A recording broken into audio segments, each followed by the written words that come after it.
സർവശക്തിയെ ഇറങ്ങി എന്നിൽ വാ, ഇറങ്ങി എന്നിൽ വാ, മഴ പോലെ പെയ്തിറങ്ങി വാ, മഴ പോലെ പെയ്തിറങ്ങി വാ.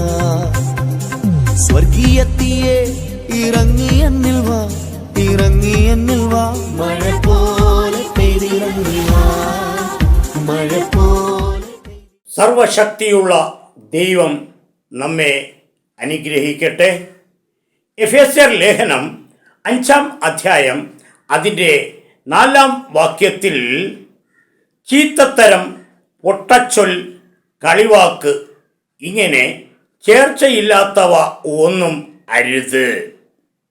യേശുക്രിസ്തുവിൻ്റെ വെളിപ്പാട് അപ്പോസ്തലനായ പൗലോസിന് ലഭിച്ചത്. ചീത്തത്തരം, സദാചാരമല്ലാത്ത വാക്കുകൾ.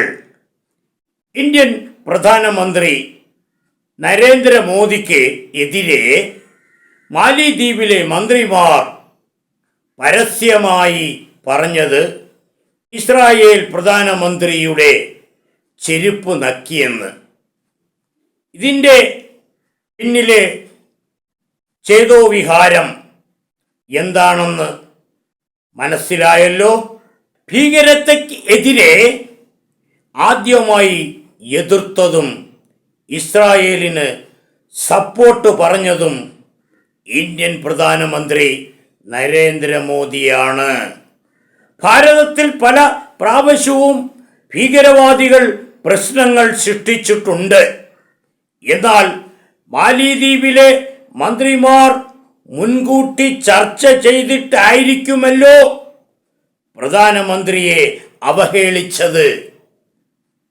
സദാചാരപരമായ വാക്കുകൾ ഗൗരവമായി തന്നെയാണ് പറഞ്ഞത്. നുണകലർന്ന അർത്ഥശൂന്യമായ ജൽപ്പനങ്ങൾ ചില രാജ്യങ്ങൾ ഇസ്രായേലിനും ഇന്ത്യക്കും എതിരെ നടത്തി വരുന്നു.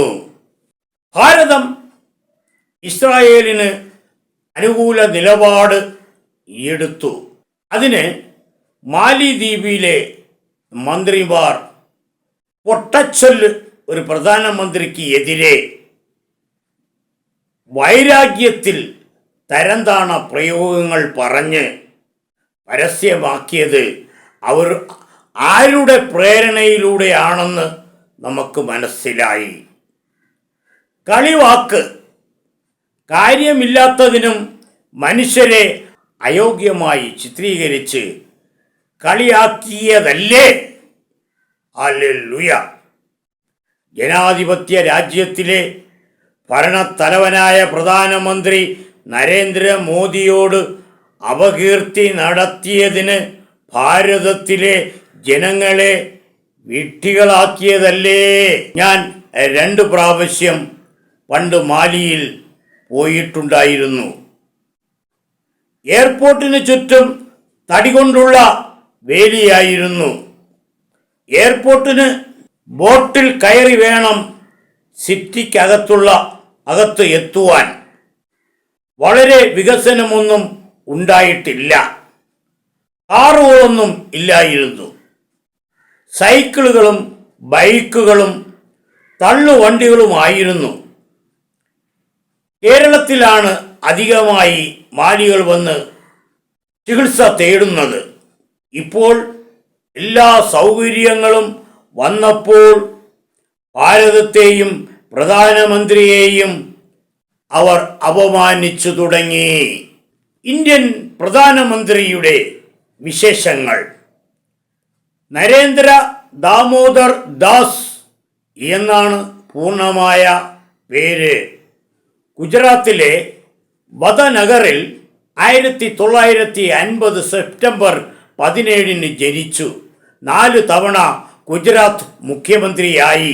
2014 മെയ് 26 മോദി ഇന്ത്യൻ പ്രധാനമന്ത്രിയായി.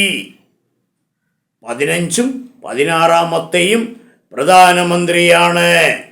സ്വതന്ത്ര ഭാരതത്തിൽ ജനിച്ച് പ്രധാനമന്ത്രിയാകുന്ന ആദ്യത്തെ വ്യക്തി മോദിയാണ്. പ്രധാനമന്ത്രിയായ ശേഷം ആദ്യമായി സന്ദർശനം നടത്തിയത് ഭൂട്ടാനിലാണ്. 2015 ഫേസ്ബുക്കിലെ ഏറ്റവും പ്രശസ്ത നേതാക്കളിൽ 2ാം സ്ഥാനം നരേന്ദ്രമോദിക്കാണ്.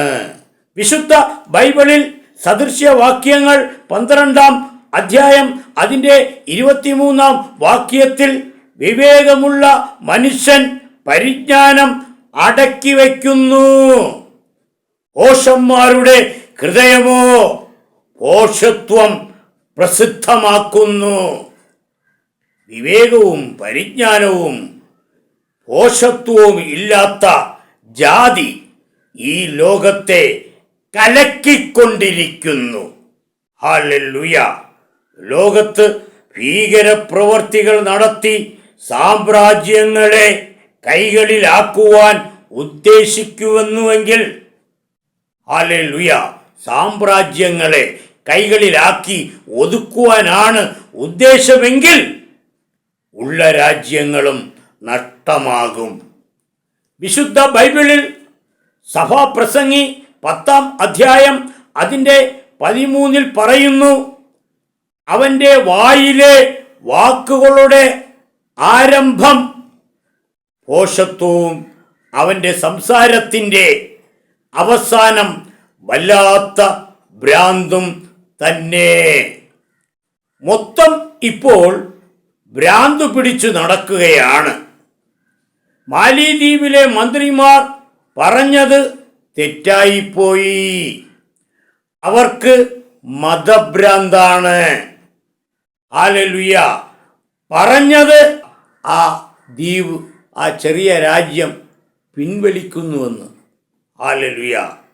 ഭാരതം ഞങ്ങളുടെ കൊച്ചു മാലിദ്വീപ് രാജ്യത്തെ ഒന്നും ചെയ്യരുതേ. ഹല്ലേലൂയ. ഞങ്ങൾ, ഹല്ലേലൂയ, ആയുധങ്ങൾ ക്രമേണ ശേഖരിച്ചോട്ടെ. ഹല്ലേലൂയ. കൊച്ചു ഇസ്രായേൽ രാജ്യത്തോട് ഞങ്ങൾ പലതും ചെയ്യും. ഇപ്പോൾ നരേന്ദ്രമോദിയോട് മാപ്പ് മാപ്പ് മാപ്പ്. ഹല്ലേലൂയ. ഇസ്രായേലിനോടോ ഇന്ത്യൻ പ്രധാനമന്ത്രി നരേന്ദ്രമോദിയോടോ മാപ്പ്. ഇപ്പോൾ ചിന്നഗാസ മാലിദ്വീപാണ്. ചിന്നഗാസ മാലിദ്വീപാണ്. ചിന്നഗാസ മാലിദ്വീപാണ്. മാലിദ്വീപുകാരെ വിശ്വസിക്കരുത്, വിശ്വസിക്കരുത്, വിശ്വസിക്കരുത്. ദൈവം നമ്മെ അനുഗ്രഹിക്കട്ടെ. ആമേൻ. ശക്തിയെ ഇറങ്ങി എന്നിൽ വാ, ഇറങ്ങി എന്നിൽ വാ, മഴ പോലെ പെയ്തിറങ്ങി വാ, മഴ പോലെ പെയ്തിറങ്ങി വാ. സ്വർഗീയത്തിയെ ഇറങ്ങി എന്നിൽ വാ, ഇറങ്ങി എന്നിൽ വാ, മഴ പോലെ പെയ്തിറങ്ങി വാ, മഴ പോലെ